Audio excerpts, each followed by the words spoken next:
আবারও বৃষ্টির মধ্যে বাগানে আসছিলাম আম ভাঙতে, কিন্তু কিছু করার নাই।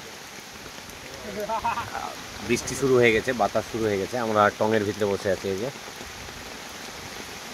আস্তে আস্তে আম পড়তেছে, তাকির বাতাসে ওই গাছে মনে হয় আম পড়লো একটা।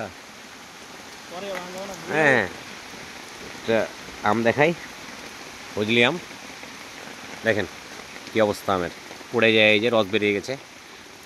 একটা ঘুমের ওষুধ, মানে আপনি রিভোট 0.25 খাওয়া আর একটা ফজলি আম খাওয়া এক সমান, এতে কোনো পার্থক্য নাই। আমার এটা অভিমত আর কি। গলে গেছে পড়ে, কারণ হালকা বাতাস শুরু হয়ে গেছে বৃষ্টির সাথে সাথে। মাঝে মাঝে কুড়াই, বাট আজকে মানে ফজলি আম প্রথমবার আমি গাছ পাকা কুড়ালাম। পেকে গেছে, বাট আমি এরকম মুখ্যম সময় মানে আসা হয়, বৃষ্টিতে ভিজেও গেছি দেখতে পাচ্ছেন। ন্যাংরাম ভাঙবো আজকে, ভাঙবো কালকে লাস্ট।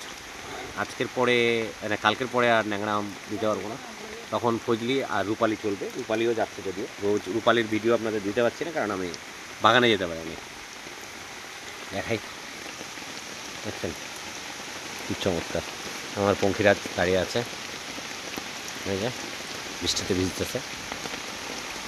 আর সব ব্যাগিং করা, এগুলো হচ্ছে যে আপনার আসি না, গাছের সাইজ দেখেন, সব নিরাপদ আম নিয়ে কাজ করতেছি আমরা। চলেন আপনাদের আপডেট দিতে থাকি। বৃষ্টি কতক্ষণ চলে জানি না, বৃষ্টিটা থামলে